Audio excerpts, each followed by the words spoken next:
Yeah, I was just going to say this is the Bristol Anarchist Group meeting tonight on the Haymarket. We are actually on the anniversary. Today is May the 4th, I think, isn't it? Yeah. We are on the anniversary of the Haymarket affair, massacre, riot, depending on the political point of view. Today, so we were doing it today. Right, what we're going to do is I'm going to do a sort of shortish talk at the start about what happened around the Haymarket massacre. We'll look a bit more at the context of it, because I didn't know a lot about what had happened before, what happened in Chicago. So I've looked a little bit back in history to sort of put in context, which really actually turns out really important and actually quite shocking and interesting. What was going on in America prior to the 1886 event. And then after that, after we've done the Haymarket stuff, you'll have a little interlude where my comrade over here is going to do a little talk called I Love Lucy, as he does. And then that'll be a little interlude. And then the second part of this is a talk, we were going to call it A Tale of Three Monuments, Four Executions, and an angry streetcar driver, but it's kind of about how in Chicago the Haymarket has been contested, remembered, and fought over for the last 100 years, and it's basically a tale of three monuments.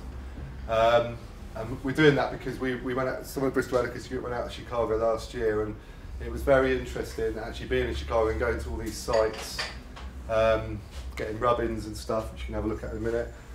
And then a bit of discussions, and then probably a bit of coffee, and then I think there's an IWW meeting at 8 o'clock. Yeah, I think it's 8 o'clock. So we'll have to, if you're staying for that, then you've got to stay, but at 8ish we have to get out, really. So, I don't think I've got to say anything else, will I? Oh yeah, it'd be nice to put a little donation at the end. Always is. But Millsy's not here, so he collects it in his hat. Anyway, do you want to click the next one? Oh, the first thing to say is, who reckons they know about the Haymarket? I've never read it. Who's an expert? Is anyone who's an expert here on it? Great. Because the reason this talk came about was because there's people doing Mayday events all week contacted us and said, would you like to do something around the Mayday this year? And we said, well, obviously it'd be good to do a talk on the Haymarket. We've never done anything like this before, so I've been learning about it this week. I mean, I knew some stuff anyway, but kind of, so you'll have to, it's kind of Haymarket light, I suppose you'd call it. This is a famous picture, which is, I would call a fanciful interpretation of what happened. You can see over here on the left here, there's some speakers standing on a wagon. I think these are policemen. This looks to me like a bomb's gone off, right? And then there's some bloke with a little hat on here shooting at the policeman. The policeman is shooting back, and there's a lot of people running away. So that's the kind of seminal image of the event. But I'll try and look in a little bit more depth about what actually happened, rather than perhaps how it was portrayed in the trials, and obviously historically been fought over ever since. So if you can press the next one, Nick. Right, I just want to start talking a little bit about Chicago, because I've never been to that city till last year, and I didn't really realise how important it was in the 19th century. So it's one of the, I suppose you could call it one of the mid-American or mid-historical growth of cities. So you can say the early cities are colonial cities, like, you know, sort of New York and Boston and Quebec in Canada and the Americas, you know, these colonial cities which were kind of colonised in the 17th and 18th centuries. Then there's this middle phase in the 19th century where you get this massive capitalist expansion, particularly after the American Civil War. So you get these new cities arriving, places like Pittsburgh, Chicago, Cincinnati and St. Louis are all really growing massively fast in the 19th century. And then there's a later phase in the 20th century, places like Detroit, which appear, you know, as part of the kind of massive expansion of the US economy, particularly around the First and Second World Wars. So obviously Detroit is vehicles, you know, I think somebody once said that, or a president said the Second World War was won in Detroit. So there's these three phases of cities: the original colonial cities, the new 19th century cities which are grow very rapidly in this later 20th century stuff. Now Chicago falls in this middle bracket. It's really growing in the 19th century.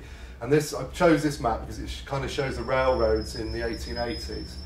So I think the first railroads in America around 1829, something like that. You're going to butt in now, aren't you? Just vaguely something about Chicago.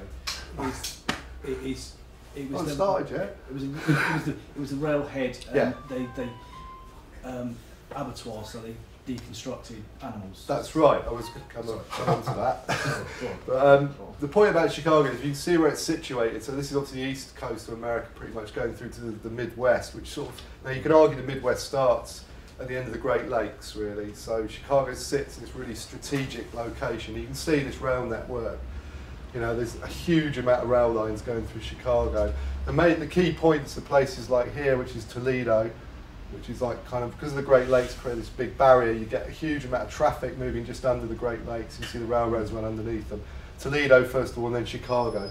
And as Alan said, why Chicago is important is it was called the gateway to the west. So it sat a really strategic location in terms of transport, but it also was the most developed city kind of moving into the Midwest, which wasn't that developed at this point, or certainly in the mid-19th century.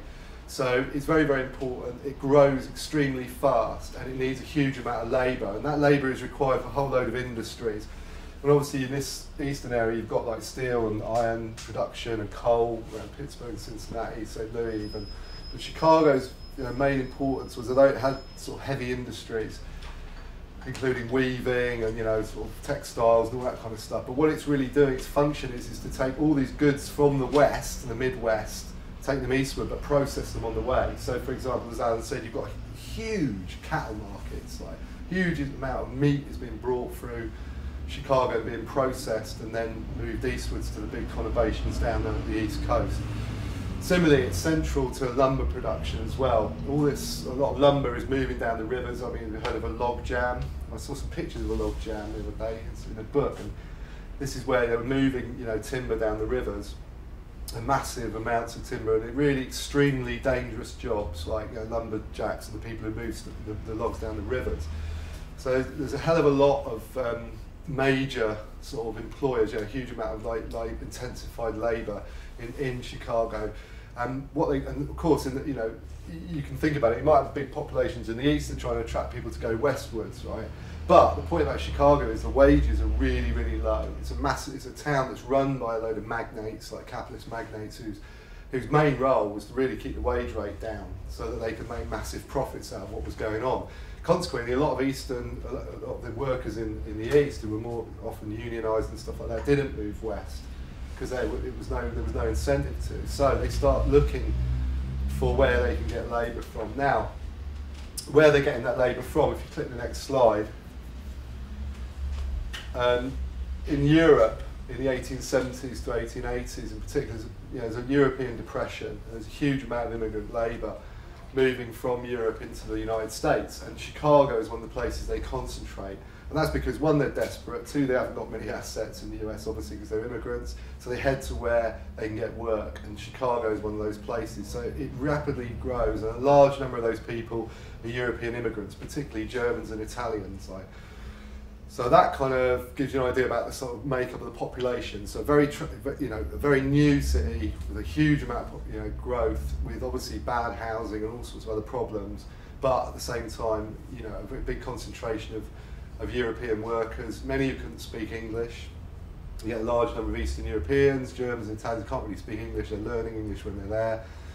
So there are these kind of enclaves in the city of these different ethnic groups. But because of the nature of the industry, which is throwing everybody in together, everybody's mixing. Germans, Italians, East European, Jewish workers. And that is where you'll see a lot of the activists who are central to the Haymarket affair come from. I just want to sort of take us a little bit back to the Civil War now. So I want to talk about what the main struggle that's going on in the Haymarket, which we may have heard of, is the 8-hour day, the struggle for the 8-hour day. After the end of the American Civil War, and if I was going to draw an analogy, it's a bit like the end of the Second World War, really. It's like, the working class in the Second World War, I've been through this misery, European war, and there's a kind of demand. In Britain, for example, you get the Labour Party, despite having Churchill, the war hero, and it's a little bit like that after the end of the American Civil War. It's obviously intense suffering. The South has been completely trashed.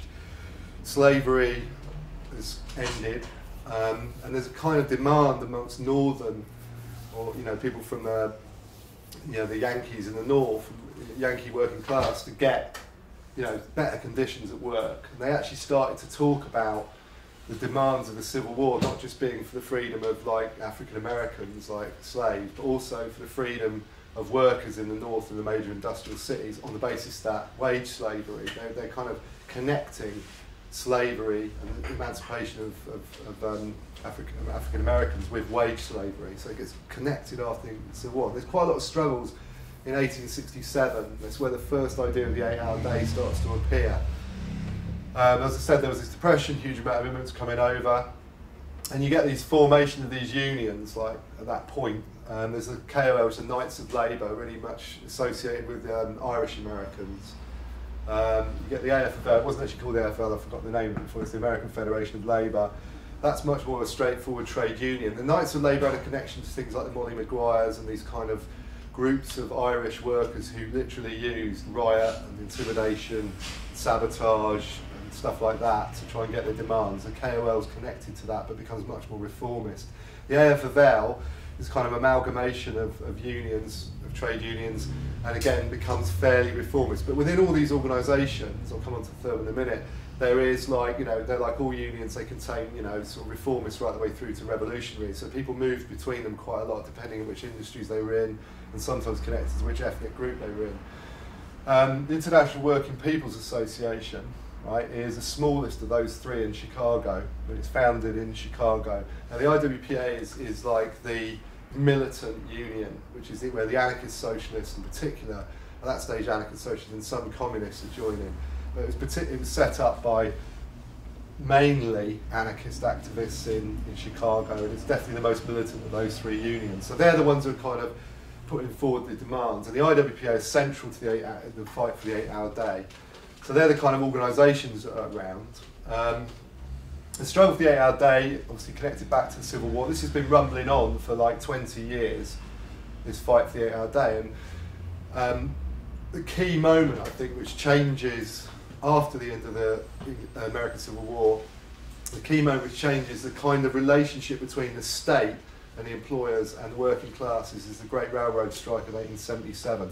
Unbelievable. I didn't know much about this till today. But it's really important because it showed, it was a real moment of intense class struggle in 1877. Now, the railroad strike is not just around, the 8-hour day is one of the demands, but the other, what's going on is that because of, there's various sort of recessions and slumps and kind of growth periods in the American economy, but because there's huge amount of investment into industry, and particularly in these places like Chicago, but also in these other places you'll see under here, you get this point where the employers are actually reducing the wages, right? They get into problems. They reduce the wages by 10% around this time. That causes the Great Railroad Strike, but there's a whole load of demands which are central. The 8-hour day, it sits right between 1867 and the first demands of the 8-hour day and what happens in the Haymarket in 1886. So Great Railroad Strike, it's a national strike, right? So it's affecting all over, and it's obviously hitting the rail networks in particular. But what's very, very interesting about the Great Railroad Strike, there's a kind of impression we have in this country that when there's a strike, it's got to do with that particular industry. So, for example, the miners go on strike, the miners are on strike, no one else is on strike. And, unemployed, nobody else is kind of not that important. But actually, the Great Railroad Strike is what I would call, if we haven't looked at it today, is open class warfare. So, for example, what's going on in these places, these are kind of key places where serious trouble broke out. Maryland is Baltimore, Pennsylvania, Philadelphia. Illinois is Chicago and Missouri, can't remember. But they're the main centres, these big cities in there. But what's interesting is in this struggle, you're getting unemployed, you're getting like unwaged workers, women and stuff like that, unwaged labourers. You're getting all sorts of people coming out and actually engaging in the strike along with the railway workers. Right? This is not a minor event. This is a major movement of whole communities supporting strikes rather than a particular sector. And that's partly because the demands are not just to do with the 10% reduction in wages, they're to do with these other things like the 8-hour day and a lot of other sort of social demands. So it breaks out across America, but these places are where the key, and in Chicago it's a major deal as well, but these are the places where there are significant battles, not just between the police and strikers, but between militia, the National Guard and federal troops as well. Unbelievable. So all these are committed to try and break this strike, right? And effectively, they do it, the authorities, with ultra-violence, right? That's what they deal with this strike. It's a serious event. If you click the next slide, I've got some pictures. I hope you can see them. Probably can't see them very well. But this one over here is, if you can see it at all, is from Baltimore. And this shows like a unit of American troops basically gunning down. Now, when I say there was fighting, hundreds of people were killed, possibly thousands wounded. So this is not a minor event, you know, in American history. I mean, I didn't know anything about it, but it's a major event. They're gunning people down. There's open warfare on the streets, and then there's a unit here crushing. This is Virginia, and this shows a whole load of people. Most of them weren't railway workers actually blockading the trains in Virginia, which is where the strike actually started. And this shot down here, I think, is in Pittsburgh, where the militia fought a 3-day battle with the strikers, right, armed warfare. And the strikers eventually trapped them in the railway yards, in the depots, and then set fire to them. 135 buildings were burned down, and millions of pounds worth of damage. So they trapped the militia in there and set them alight, basically, and they had fought their way out. You know, so I don't know, about 60 or 70 injured. So in all of these places I was looking through, there's like 20 dead here, 20 dead there, but over days, you know, it really is really violent, and the authorities do get it under control using military force. And I think all I'd say is, if you want to read about American history, a lot of people don't know much about American history. I certainly didn't till fairly recently. And there's one book called Dynamite, if you've heard of it, by Lewis Adamick, which is it's definitely worth a read, because if you think American labour history has been a kind of history of unions dealing pleasantly with the employers, or and they didn't need a socialist party or something because everything was nice, which is somehow where it's portrayed, is completely and utterly wrong. The American class struggle from about 1850 to possibly the Second World War is one of the most violent struggles in the history of the world. So it's worth looking into. Anyway, if we move on then. So 1877 happens. It affects the way everybody thinks about strike. It certainly politicises people, so it pushes people who are activists from being socialists or sympathetic to socialists into other more radical forms like communism and anarchism as a response. So I think the kind of differences is, rather than the idea that you're going to form a socialist party and get elected into, or become embroiled in bourgeois politics, there's a lot of people who are activists, labour organisers, who are moving the other direction, saying, well, 1877 taught us a lesson, and the lesson is we need to overthrow the state and overthrow capitalism, and we're going to do it with armed force, because we've seen what they do to us when we just want 8 hours, or we want to fight against a 10% wage cut. They kill us. So that really did enter into the kind of psyche of the working class, the organised working class at that stage. And the fact that these people being gunned down weren't just strikers. They were, their friends, their family, unemployed, being gunned down as well. So, after 1877, the 8-hour struggle continues. There's things called 8-hour leagues set up, which are these organisations that are specifically targeting, doing propaganda and pushing the whole idea of the 8-hour day.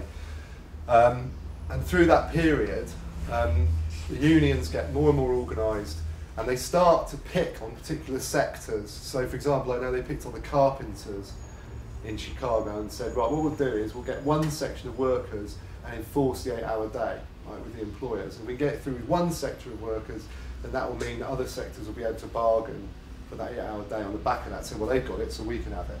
So they have particular tactics to try and get the 8-hour day enforced. And what they do through this process is get to the point where they decide that May the 1st, 1886 will be the day that they bring the 8-hour day into Chicago, actually enforce it through the unions. I.e., people just wouldn't work more than 8 hours, and the employers will have to come to an agreement. And they call, and Chicago is the centre of the 8-hour day struggle across the United States, they call a national strike and demonstrations on May the 1st, 1886. In Chicago alone, 30 to 40,000 workers were on strike. Across America, probably about 500,000 people went on strike on that day. So about 30 to 40,000 workers went on strike on May the 1st, 1886. And there was something like around 80,000 people demonstrating in the centre of the city on that day.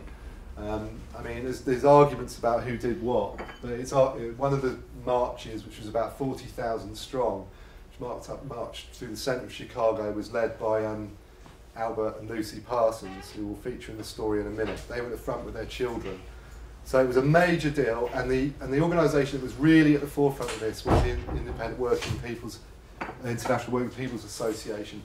Now, I just want to say one thing about the IWPA, which you may have noticed, right? You may have heard of something called the International Working Men's Association, which is kind of the international. Well, something's changed here, isn't it? The word men's disappeared and we've got people, which tells you something. I mean, this is like 1880s, and the word man has disappeared from the description of the organisation and it's become people. And that, to a certain extent, I know it's a minor thing, does show you the progressive ideas that are in the anarchists and the more radical socialists and communists at that stage. They're actually starting to say, right, you know, we're addressing this problem of rights of women, right, which is on the agenda. And I've got to say, if you look at American history in particular, it is the anarchists and the communists who are really pushing this at that stage. So, interesting little change occurs, you know. On May the 3rd, so after these big strikes and demonstrations, there's an ongoing strike going on at McCormick Reaper Works, and I think it made combine harvester sort of things. I think. Something like that, anyway. They've been locked out, the workers, going all the way through. There were other strikes going on, but they've been locked out since February that year. So they've been on strike, what's that, February, March, April, so 3 months or 4 months on strike. They've been fairly non-violent, but they've been locked out. So they've been demonstrating outside and picketing. And this is very important what happened on May the 3rd. I didn't really know about this until recently, but so there's a big demonstration going on. And what's going on in Chicago is the IWPA are kind of going around and sending their speakers, helping coordinate strikes and stuff like that. So I think August Spies, who you'll hear about in a minute, was actually at the demonstration outside the McCormick Reaper Works on May the 3rd, along with some of the other activists and obviously a lot of other labour organisers, anarchists who were there. And I think probably because of this feeling of power, the strikers decided to act on that May the 3rd. So the police tried to bring scab labour into the plant, and the strikers ran forward to kind of, you know, deal with them one way or another, either with verbally or with fists. And the police opened fire on the strikers. Nobody quite knows how many people were killed, but certainly 2 workers were killed, if not 6. There's different reports. And the problem in those days is that, you know, healthcare was fairly basic, and obviously you had to pay for it. And thirdly, often people didn't go, if they were injured or shot by the police, they didn't go to the police. They were dealt with by their communities and their doctors and anarchists who would deal with it, or socialists who would deal with this. So it's very hard to know how many civilians are killed in these incidents. A lot, because if you go to hospital, you end up getting arrested.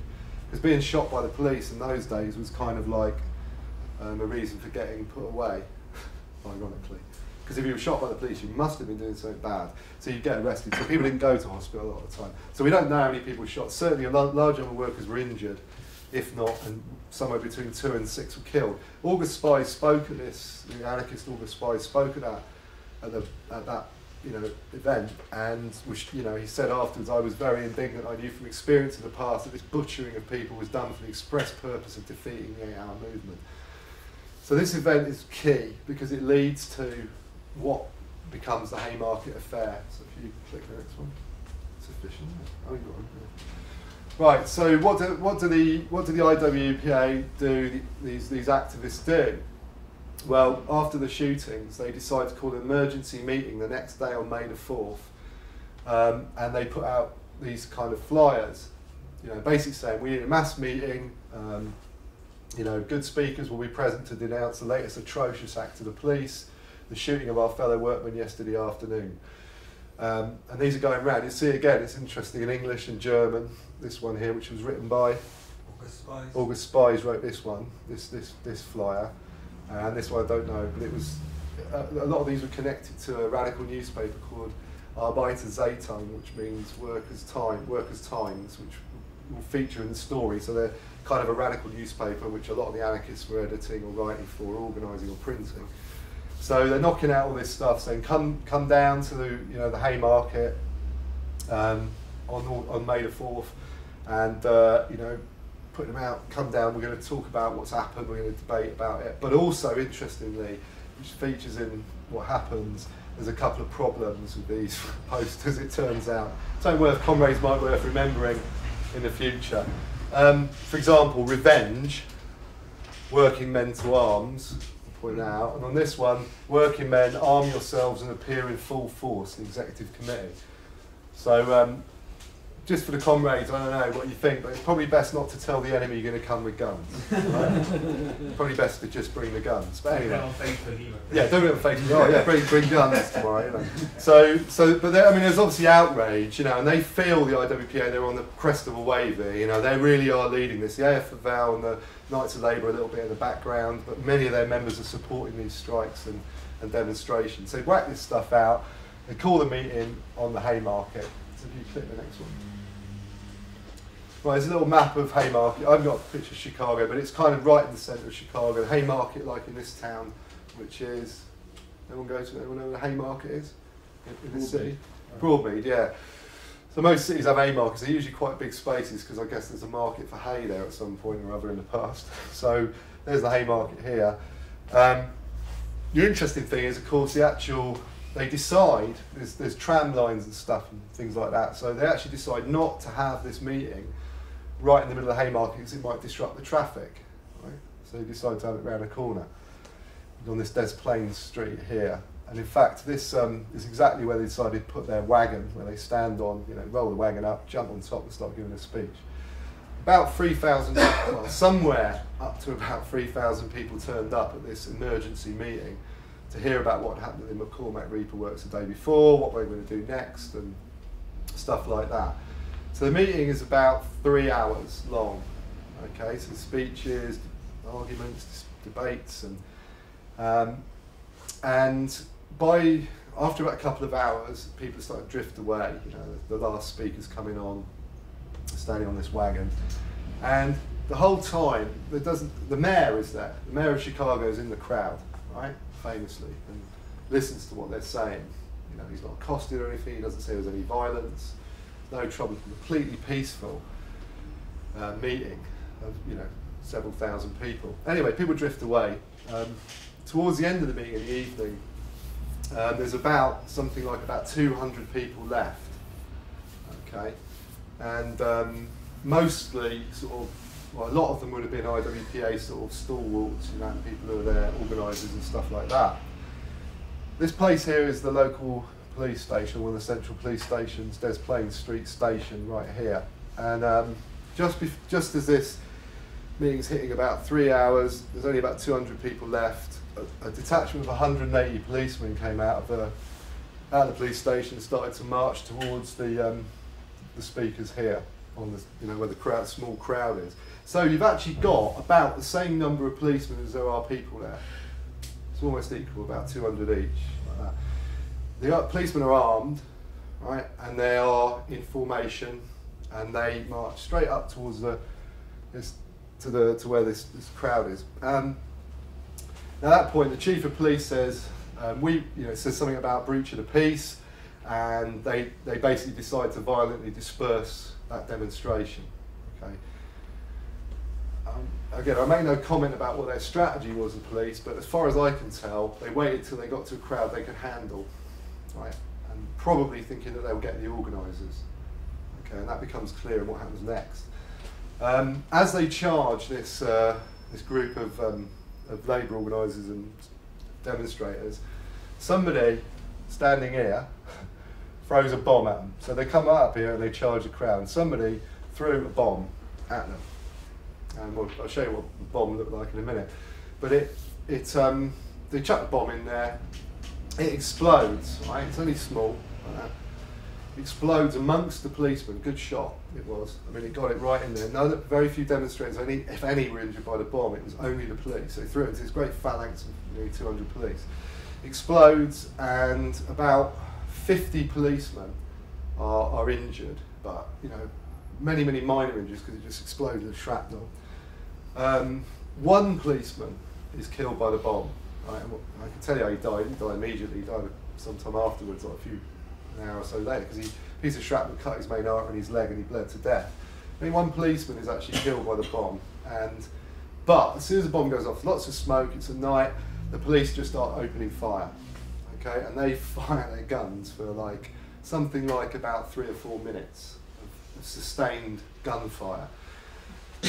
Most of the of the witnesses, including policemen, point out that most of the shooting was coming from the police.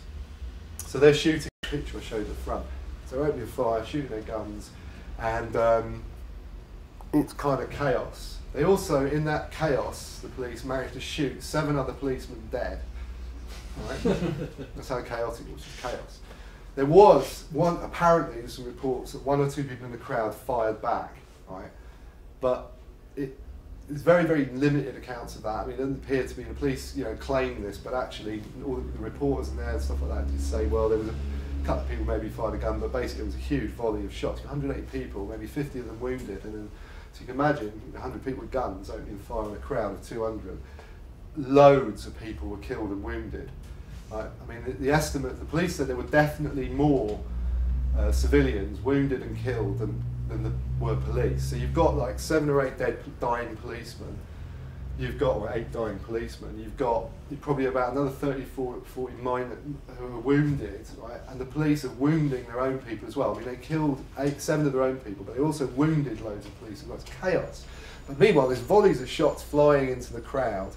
And we don't know, but it's something like about 70 people were shot by the police that day, something like that, of which we know 4 or 5 definitely died, civilians, right, or people on the demonstration, but there was probably a hell of a lot more, because most of them didn't go to get to hospital, they were buried secretly, as the newspapers said, but the point is that this was not like, I always understood it as a bomb and then, some policemen died because of a bomb. It wasn't, it was an absolute massacre.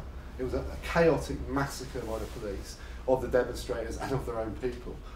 Crazy. So there's dead and dying everywhere. Everybody just scatters and runs. But what's very interesting is the police are trying to target people they know.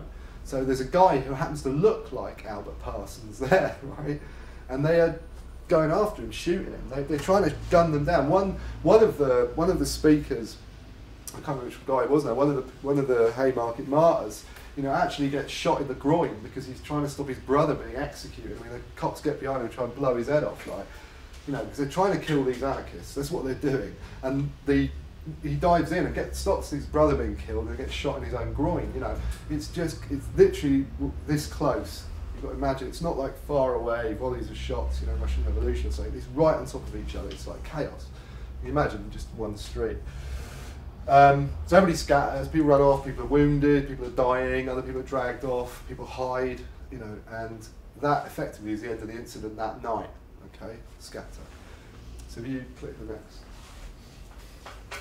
Okay, well I'm just going to come on to now what happens afterwards. I mean, I'm not going to go into great detail about the trial. What I am going to talk about is the repression that occurred immediately afterwards. Hundreds of people are then rounded up over the next few weeks by the authorities. A massive red scare. The newspapers play this game as saying they're all, sort of terrorists and it was the anarchists behind the bombing and, blah, blah, blah. They justify it. They really play down the amount of civilians and demonstrators have been killed. That's why you don't know about it, basically. It's played down not only by the newspapers, but also for a long time by the historians as well. So, who do they go after? They nick lots of people. They beat lots of people up.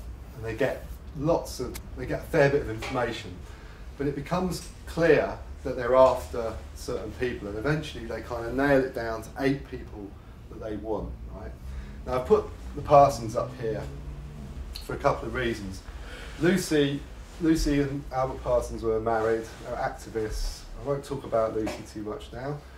We'll come on to in a minute. She wasn't actually in the trial, though she was arrested several times over that period, and I think if they wanted to go for her, probably because she was a woman, they didn't do it because they thought they might create a martyr or something, so they didn't go for her. But they did go for Albert Parsons. He's sort of target number 1. So I'm just going to tell you a little bit very briefly about Albert Parsons, so I don't ruin your talk. Just give you a little idea of who these people were they're targeting. So Albert Parsons was born in Texas. He fought in the Confederacy, fought for the Confederacy in the American Civil War. Meets Lucy, and is one of the founders of the International Working People's Association. Right? He also runs a newspaper, an anarchist newspaper called The Alarm, and him and Lucy led this big march on May the 1st in Chicago, 3 days before the Haymarket incident. So you click the next one. I'll leave Lucy till later. And this is the other group, the other 7 people. I mean, you might notice straight away there's quite an interesting set of names here: Engle, Fischer, Schwab, Ling, Neeb, and not your normal American English names. They're German. So let's talk quickly through who these people were. Starting with, let's start with Oscar. So Oscar was an anarchist. He was born in New York to German parents. He was a tinsmith, apprentice, a factory worker, spent a lot of his time unemployed as well. And he was central, he was one of the kind of office organisers of the Arbeiterzeitung, the Workers' Times, which many of these people were associated with, which was one of the key, if not the key, publication of the International Working People's Association. Samuel Fielding's one of us. Interesting character. He's English. His dad was a chartist. Samuel Fielding was working in cotton mills when he was 8 years old in Britain. And I say that and put this in context of all these people because they'd all been through, significant misery in their lives as working class people, but in all of the countries they'd been in. He came to the United States and became a teamster. That's a kind of lorry driver. In those days it'd probably been carriages, so I guess. And he was also central to the founding of he was involved in the International Working Men's Association, the International, but was also connected. He wasn't so much connected to the group as an anarchist, but he was connected to the IWPA as well. Michael Schwab, he was born in Germany, a German immigrant. He was a co-editor, or came to the United States, became in Chicago, eventually became the co-editor of Arbeiter, the Workers' Times, and also a founding member of the International Working People's Association. August Spies, who I've mentioned already, who was at the McCormick Reaper Works when the police opened fire the day before. Again, born in Germany. Most of these people, the German immigrants, came from very poor backgrounds. He was an upholsterer.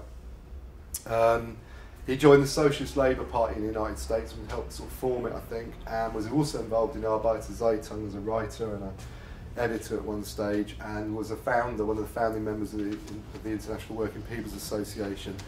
The point about Spies really is that, again, put it in context, was that 18 months before the Haymarket incident, his brother was killed by the police. I'm not sure of the circumstances, but the point about this is there was a significant amount of death around at that stage. People were being affected, their friends and family were being killed by the police. George Engle was a factory worker, again, born in Germany. He was involved in the International as well, in Germany, and then in the United States. Again, came from extreme poverty, background of poverty in Germany as well, and came to Chicago in the 1880s. Adolf Fischer, he was a printer. He was a co-editor of the Workers' Times, and but also was involved in. He was a printer by trade, and obviously was lining up all the printing work, and that's what he was involved in organising.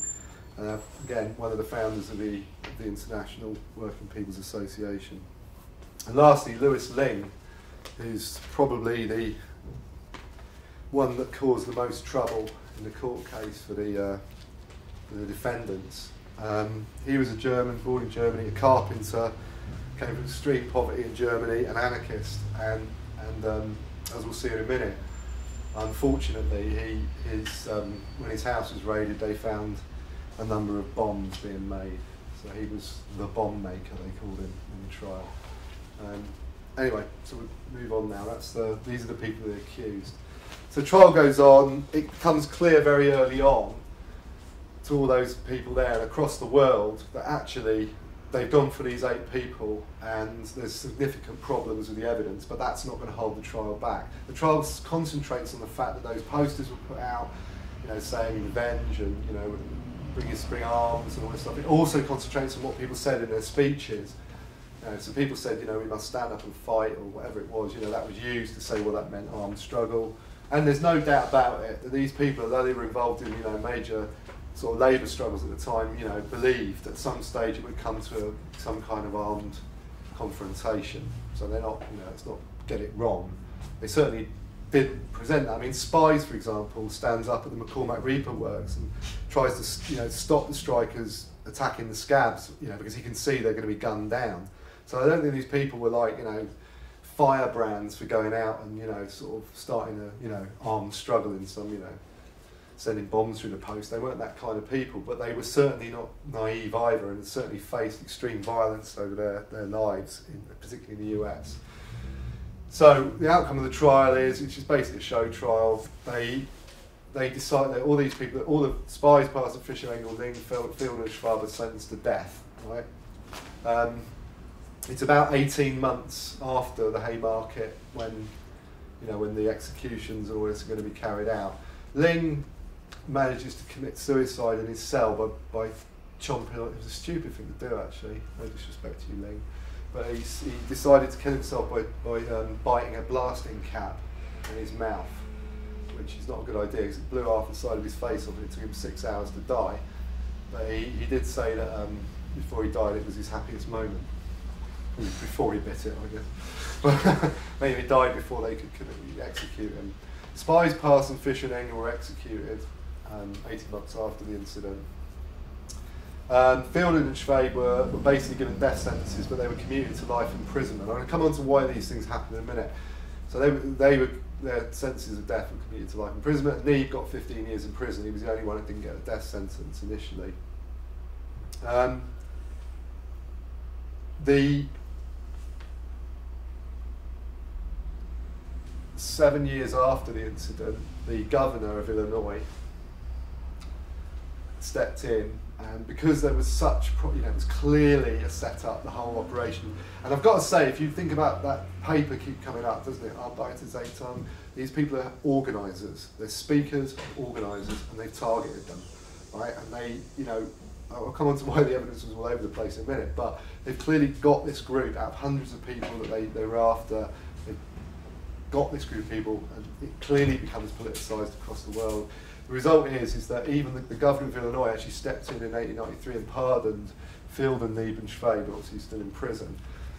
They got pardoned, which was basically, he staked his political reputation on it, this guy, and was sort of liberal.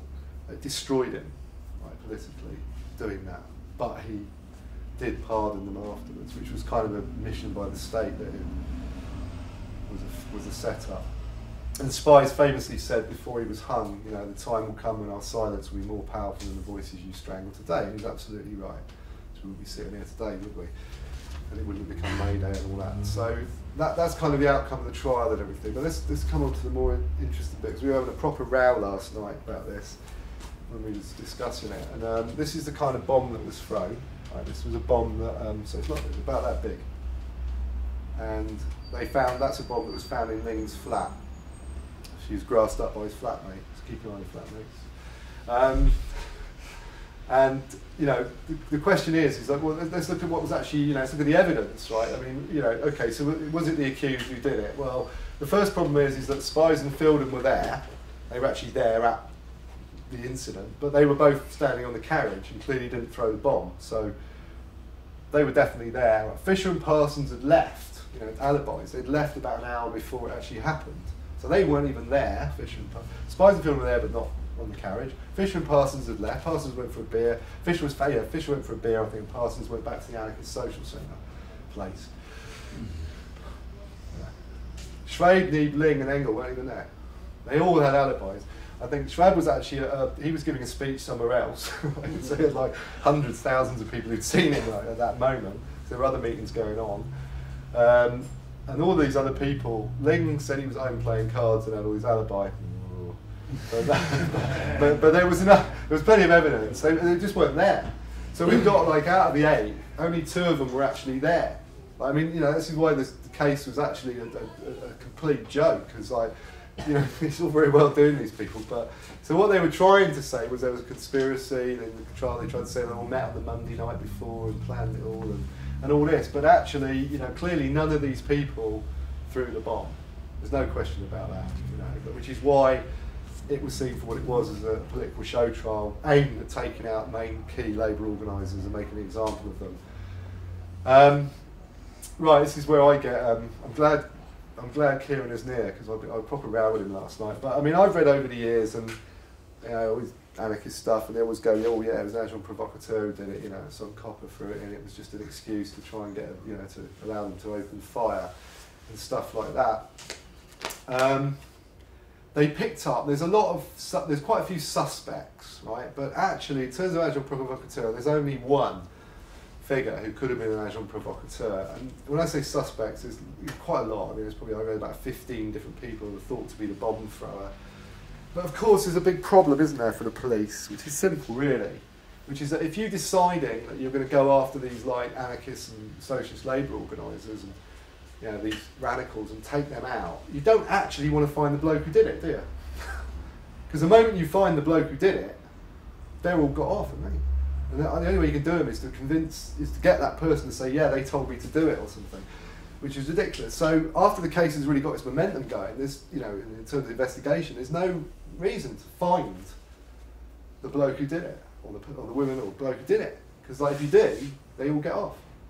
So they didn't actually want to find the person, and it's very interesting now looking back, because I personally don't buy the agent provocateur thing. There's a lot of debate about it. I don't believe that, And there was another argument that it was a disgruntled worker. Well, that wouldn't surprise me either, right? Because obviously they may have been at the McCormick Reaper Works the day before and had their mates gunned down by the police, so they might have turned up and read the post and thought, yeah, I am going tooled up. They told us to come tooled up, and we go tooled up because the police are going to do it again, which in fact is what appeared to be going on. And in fact what happened. They gunned them down. So that one I don't know, but again, there's a few names come up, and obviously was it the anarchists? Well, if you ask me, the fact that it was a kind of the bomb that was thrown, there was some forensic evidence saying that it was the bomb that was similar, it was the same kind of chemicals that Ling was using, and all this. I kind of suggest to me that it probably was somebody, one of the anarchists who was there. There were lots of suspects, but nobody was ever really picked up and properly, nailed for it. Other people, for example, after the trial said they'd done it.